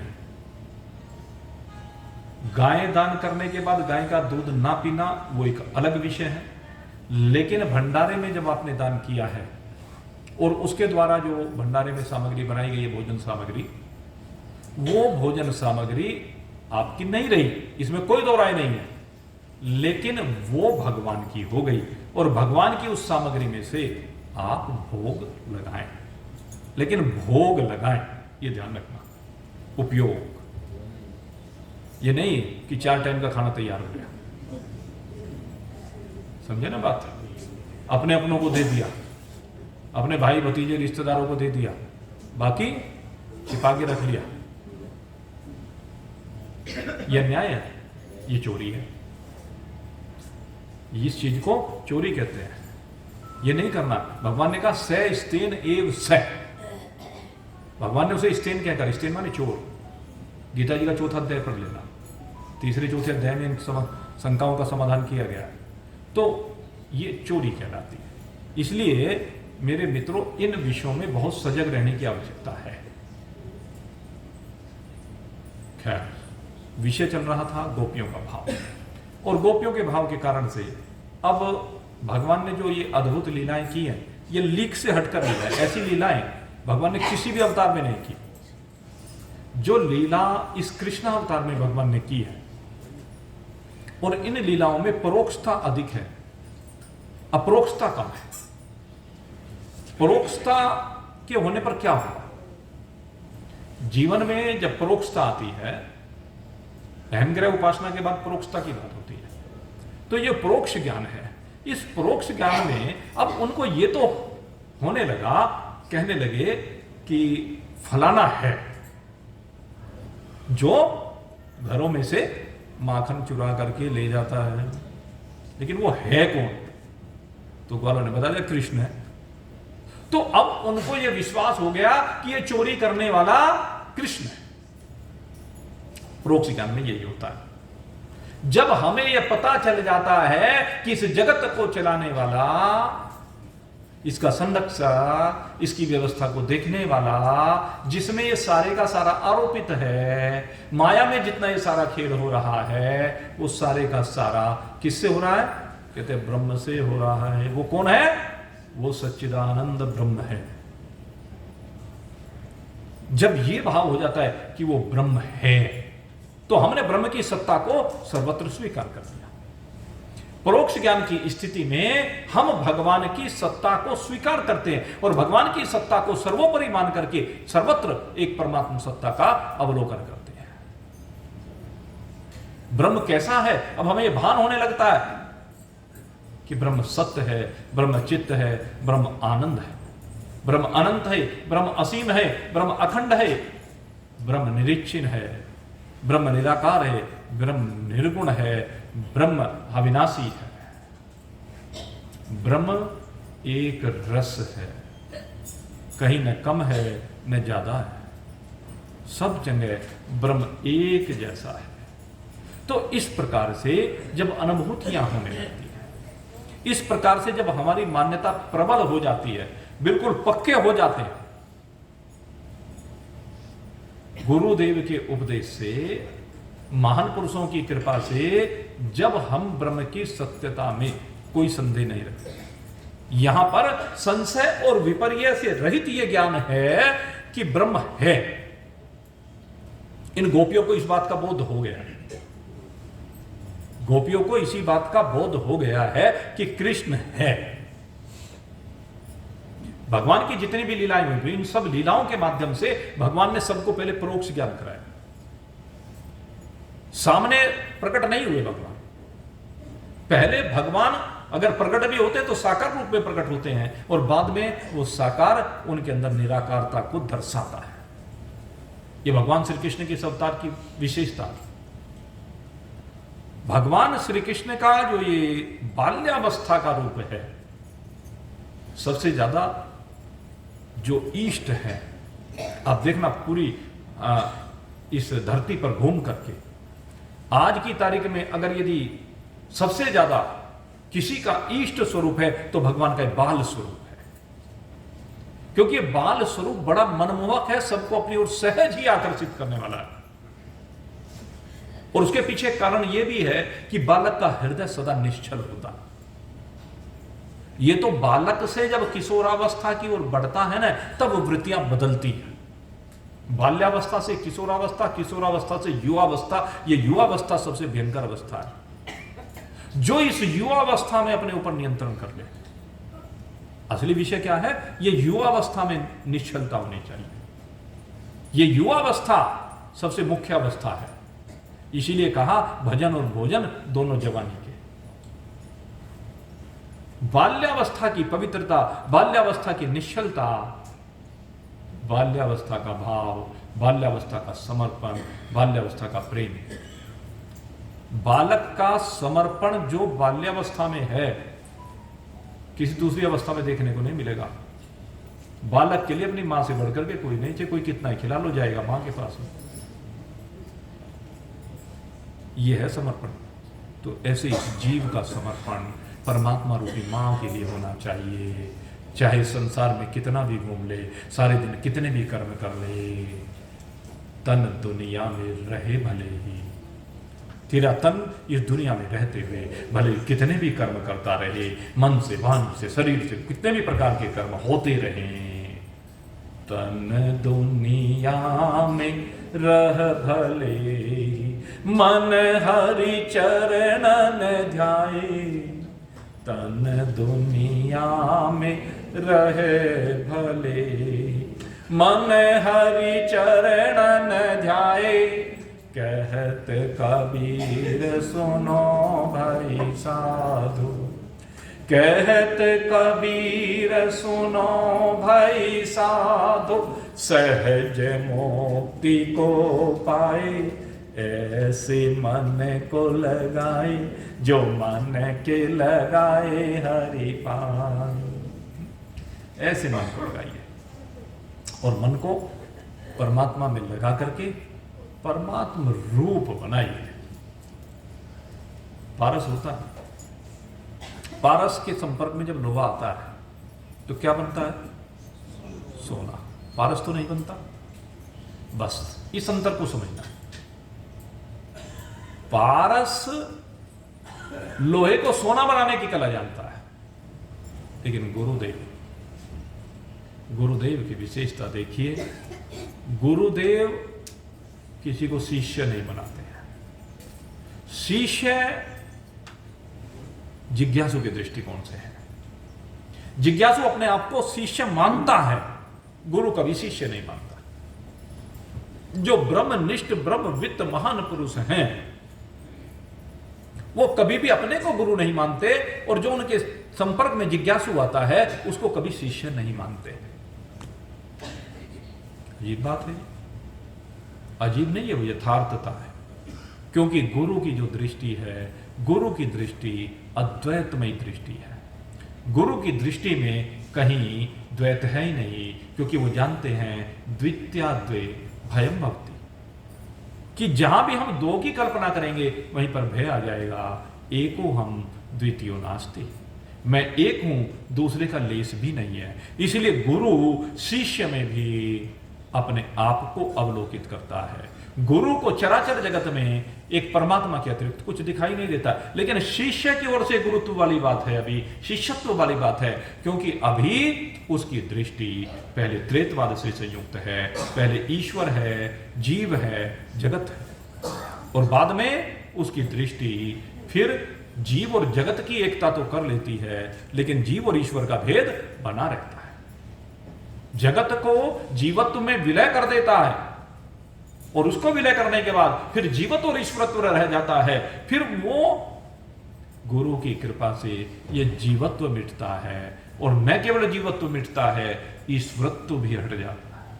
ईश्वरत्व और जीवत्व पहले दोनों एक रूप को प्राप्त होकर के फिर वो रूप अरूप हो जाता है। अरस्य है, अगंध है, अरूप है, वहां पर न गंध है, न रूप है, न रस है, वहां केवल शुद्ध सच्चिदानंद घन ब्रह्म है। ब्रह्म के अतिरिक्त फिर आगे कुछ है ही नहीं। और ये गुरु की विशेषता है कि वो इस गूढ़ ज्ञान को कितने सहज रूप से छोटी छोटी सी लीलाओं करते हुए समझा देता है। ये मेरे कृष्ण की विशेषता और किसी में विशेषता देखने को नहीं मिली आज तक। अन्यथा आप जहां भी देखेंगे, आप अवलोकन करना, शास्त्रों का जब हम अवलोकन करते हैं, उसकी गहराई में जाते हैं ना, तब हमें पता चलता है अन्यत्र जहां भी है पहले परंपरा से गुरु के आश्रम में जाया जाता है, और गुरु के आश्रम में जाकर के समित पानी होकर के अपने आप को समर्पित किया जाता है। शिष्य गुरु के चरणों में अपने आप को समर्पित करता है, और समर्पित करने के बाद फिर सेवा करता है। भगवान ने यही प्रक्रिया बताई है। तदविद्धि प्रणिपातेन परिप्रश्नेन सेवया उपदेक्षन्ति ते ज्ञानम ज्ञानिनः तत्त्वदर्शिनः।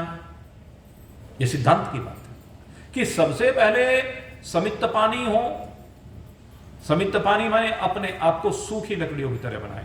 सूखी लकड़ियों की तरह बनाने का मतलब निर्विषय हो जाए, और ये कार्य युवावस्था में करना चाहिए। मैं आपको फिर कहता हूं, युवावस्था में गुरु के पास जाना चाहिए, गुरु के गुरुकुल में जाना चाहिए, और वहां पर जाकर के उनसे प्रश्न करना चाहिए कि मेरी मुक्ति का उपाय बताओ। लेकिन इस मुक्ति के उपाय को पूछने से पहले निर्विषय होना आवश्यक है। अगर संसार के विषयों में चित्त रमा हुआ है तो ये उपदेश प्राप्त नहीं हो सकता, ये उपदेश धारण नहीं किया जा सकता। संसार के विषयों के रस से बाहर निकलना पड़ेगा, क्योंकि अगर संसार के विषयों का रस लेने के चक्कर में रहोगे तो फिर आनंद रस प्राप्त नहीं हो सकता। क्योंकि मन तो तेरा एक है, चाहे जहां लगा, चाहे हरि का भजन करे, चाहे विषयों में खोए, अभी तेरे ऊपर। हमारे गुरुदेव कहा करते थे ये तेरा मन एक है। ये मन अगर यदि तूने संसार के विषयों में लगा रखा है तो फिर परमात्मा में कैसे लगेगा? एक समय में एक ही काम होगा।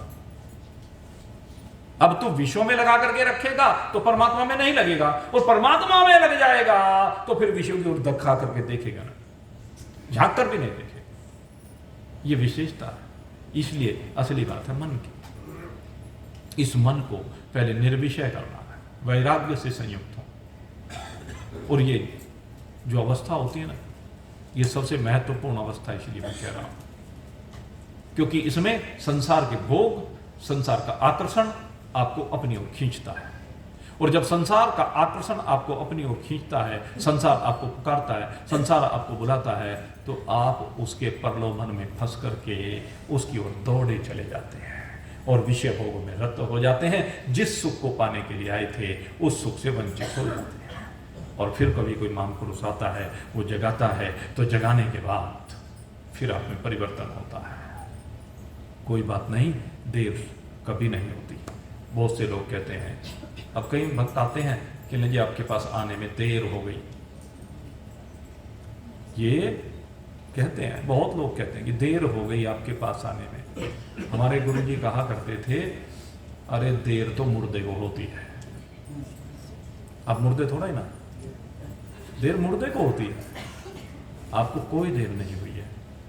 जब जाग जाए तभी सवेरा है, जब जिज्ञासा उत्पन्न हो जाए तभी जीवन है, तभी अमृत की प्राप्ति हो सकती है। परीक्षित जागा है ना। अब ये जो परीक्षित जागा है, परीक्षित के पास केवल 7 दिन का समय, और 7 दिन किसकी गुरु ने 2 घड़ी में बात बना दी।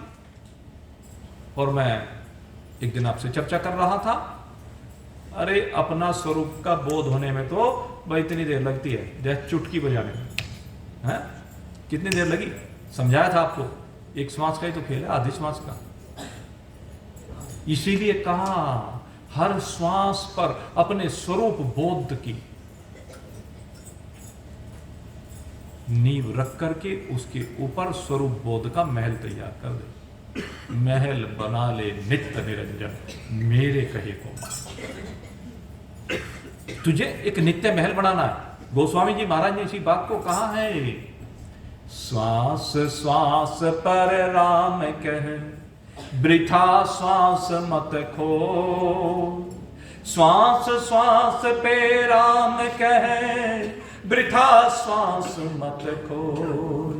ना जाने या श्वास को आवन हो ये न हो, ना जाने या श्वास को आवन हो ये न हो। कहते अपनी हर श्वास पर, हर श्वास पर एक ही बात होनी चाहिए, सोहम सोहम सोहम, शिवोहम शिवोहम शिवोहम, अहम ब्रह्मास्मि अहम ब्रह्मास्मि अहम ब्रह्मास्मि। यही बात गीता जी में भगवान ने कहा, तस्मात् सर्वेषु कालेषु मां स्मर मयि अर्पित मनोर्बुद्धि मामेव संच। भगवान यही कहते हैं कि तू हर काल में केवल मेरा स्मरण कर। और भगवान ने स्पष्ट कहा है कि ओम के अर्थ रूप मुझ परमात्मा। उन्होंने साकार, कहते हैं ये जो शरीर दिख रहा है, कहते मैं इसकी बात नहीं कर रहा हूं। कहते हैं मुझ वास्तविक परमात्मा की, जो मैं अनंत हूं, असीम हूं, अपार हूं, अखंड हूं, एक रस हूं, निरवय हूं, निरच्छिन्न हूं, निराकार हूं, दृष्टा हूं, साक्षी हूं, केवल्य हूं, आत्म रूप से हूं तेरे अंदर। कहते उसको ध्यान रख। अपनी अजरता अमरता अविनाशिता को ध्यान में रखना है सदा श्वास श्वास पर। तस्मात् सर्वेषु कालेषु मयि अर्पित मनोबुद्धि। 2 चीजें, सर्वेषु कालेषु और मयि अर्पित मनोबुद्धि, क्योंकि ये मन और बुद्धि है जिससे आगे स्मरण बनेगा। महामनु स्मर है, तस्मात् सर्वेषु कालेषु महामनु स्मर है। स्मरण किससे होगा? इससे मन से होगा, बुद्धि से होगा। बुद्धि का निश्चय होगा, मन का विकल्प समाप्त होकर के एकमात्र मन का संकल्प रह जाएगा। तन्मय मनः सिर संकल्पमस्तु। तेरे मन का एक संकल्प रह जाए, अकेला संकल्प है। और वो संकल्प क्या है? अहम ब्रह्मास्मि, मैं ब्रह्म हूं, मैं ब्रह्म हूं। अभी तक परोक्ष ज्ञान में क्या होता है कि ब्रह्म कौन है? सच्चिदानंद ब्रह्म है। ब्रह्म के स्वरूप को तूने माना है कि ब्रह्म सच्चिदानंद है, लेकिन अभी ये नहीं मानता है कि वो सच्चिदानंद ब्रह्म मैं हूं। तो इस भ्रांति को हटाना पड़ेगा। जिस दिन यह भ्रांति हटेगी तभी अप्रोक्षता है। और ये अप्रोक्षता ही रास है। अप्रोक्षता का नाम ही रास है। यानी जिस समय आप अपने आप को सच्चिदानंद ब्रह्म रूप से अनुभूत करें, एक तो शरीर रूप से अनुभूत करना है, शरीर रूप से तो आप ईश्वरीय रूप से अपने आप को अनुभूत करें, क्योंकि विराट पुरुष जो है, जो विराट ईश्वर है, उस विराट का ही अंश है, तो उसमें भी एक रूपता है। साकार रूप से भी पहले एक रूप होना है भगवान के साथ, और फिर निराकार रूप से एक रूप होना, ये दोनों बातें। रास में निराकार रूप से एक रूपता होती है। जो गोपियों का रास हुआ है वो सबसे दिव्य लीला है, और वो परोक्ष ज्ञान नहीं, अप्रोक्ष है। परोक्ष तो उनको पहले हो चुका है लीलाओं में, वो अप्रोक्ष ज्ञान होता। तो उस अप्रोक्षता में ही हमें विराजमान होना है। यही इस भागवत का सार है। और इसकी चर्चा मैं कल को करूंगा रास की। तो अभी तो कुछ और लीलाएं, अभी बीच में परोक्ष लीलाएं आपके सामने अभी रखी जाएंगी, क्योंकि पहले परोक्षता पक्की होनी चाहिए। विभिन्न लीलाओं के माध्यम से जब परोक्षता पक्की हो जाएगी, परोक्षता माने पक्का ही हो जाएगा, हाँ यही ब्रह्म है, ये जो कृष्ण है ये ब्रह्म है। ये होना चाहिए ना, पहले ये होगा कि कृष्ण ब्रह्म है, और जब ये कृष्ण ब्रह्म है, ये पक्का विश्वास गोपियों को हो जाएगा, तो उसके बाद ही तो अपरोक्षता आएगी, उसके बाद ही तो कहेंगे कि मैं कृष्ण हूं। गोपियां मैं कृष्ण हूं उसके बाद कहेंगी। इसलिए मेरे मित्रों, हमें प्रोक्ष से अप्रोक्ष की ओर आगे पदार्पण करना है। प्रोक्ष से जब अप्रोक्ष की ओर हम जाएंगे तो उस अप्रोक्षता को ही कल्याणता कहा गया है। अप्रोक्षता में विराजमान होना ही कल्याणता है। पहले ज्ञान का होना और फिर ज्ञान में टिकना। ज्ञान में टिकना सबसे महत्वपूर्ण है, और इस ज्ञान की भी 7 भूमिकाएं होती हैं। जैसे मैं आपको एक गति की 7 अवस्थाओं की चर्चा कर रहा हूं, ऐसे ही ज्ञान की भी 7 भूमिकाएं हैं। उनकी भी संक्षेप में जब ये ज्ञान का प्रसंग आगे वो बढ़ेगा, तो अप्रोक्ष ज्ञान की जब बात करेंगे तो उसमें भी इस बात की आगे हम चर्चा करेंगे कि ये किस प्रकार से ज्ञान की 7 भूमिकाओं के माध्यम से ज्ञान का टिकाव है, ज्ञानी की स्थिति है। ज्ञानी की स्थिति बड़ी दिव्य होती है, उस स्थिति में टिकना होता है। इसीलिए शरीर मिला है मेरे मित्रों। शरीर की यात्रा यूं ही बढ़ती चली जाती है। भाई शरीर है तो शरीर की यात्रा तो आगे बढ़ेगी। हर क्षण ये शरीर क्षीण भी होता जा रहा है, लेकिन मेरे मित्रों शरीर भले क्षीण होता हो, आपका आत्मा सदा एक रस रहता है। आपका आत्मा सदा निर्विकार रहता है। आत्मा में कोई विकार कभी नहीं आता। न आत्मा का जन्म है, न मृत्यु है, न वृद्धि है, न क्षय है। आत्मा सदा ज्यों का त्यों एक रस, एक जैसी चेतन था। जैसे सूर्य नारायण से प्रकाश सदा एक जैसा प्रवाहित हो रहा है। वो अलग बात है कि हम उस सूर्य के प्रकाश को उस रूप में देख नहीं पाते, अनुभूत नहीं कर पाते, निरंतर बदलता हुआ देखते हैं। ऐसे ही हमें लगता है कि ये ब्रह्म भी ऐसा है, लेकिन ऐसा नहीं है। जरा शरीर की सीमाओं से बाहर निकल करके जब हम देखेंगे तब हमें इस बात का भान होगा। और भाई शरीर तो शरीर है, फिर वही बात है। आप देख ही रहे हैं शरीर की परिवर्तित होती अवस्थाएं, सब देख रहे हैं, लेकिन इन परिवर्तित अवस्थाओं में भी आत्मा एक रस बैठा हुआ है। शरीर परिवर्तित होता है, होने दो। शरीर की यात्रा आगे बढ़ रही, बढ़ने दो। लेकिन इन यात्रा के बढ़ते बढ़ते तेरा निश्चय अटल हो जाना चाहिए, अचल हो जाना चाहिए, स्थिर हो जाना चाहिए। निरंतर प्रयास कर रहे हैं, हम भी प्रयास कर रहे हैं, और आपको भी इस प्रयास में सहयोगी बना रहे हैं।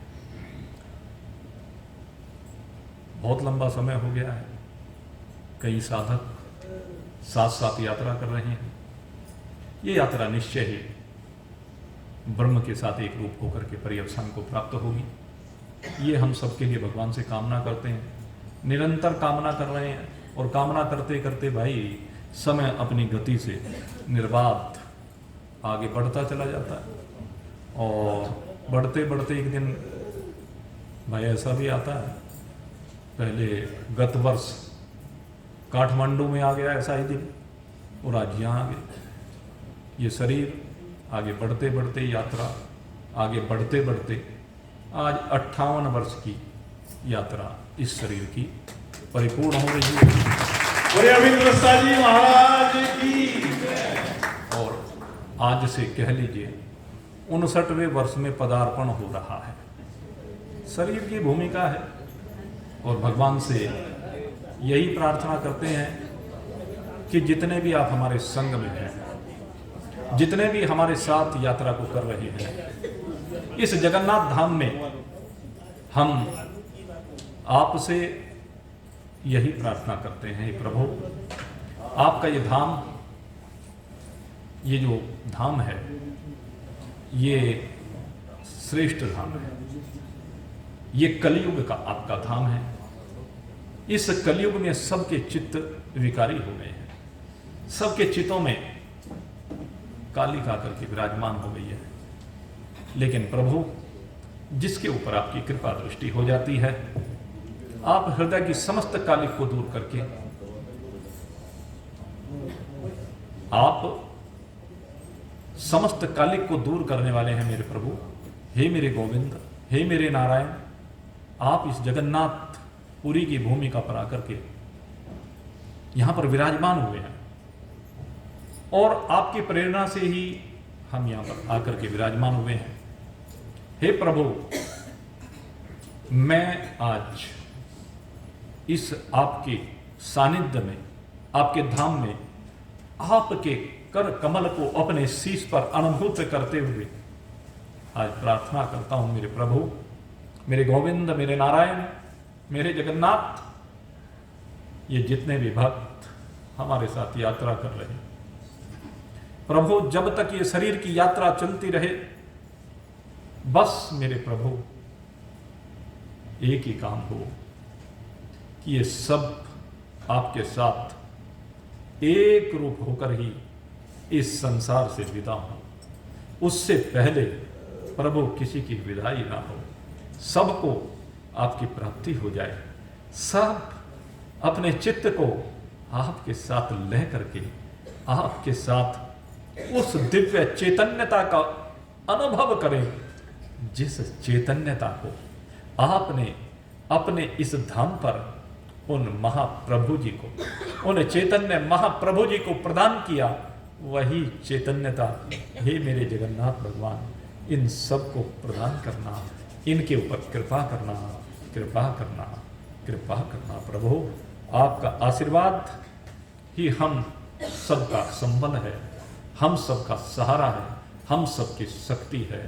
हे प्रभु, आपको बारंबार नमन है, नमन है, कोटि सह नमन है मेरे प्रभु। बोलिए जगन्नाथ भगवान की जय। मोर मुकुट बंसी श्यावर राम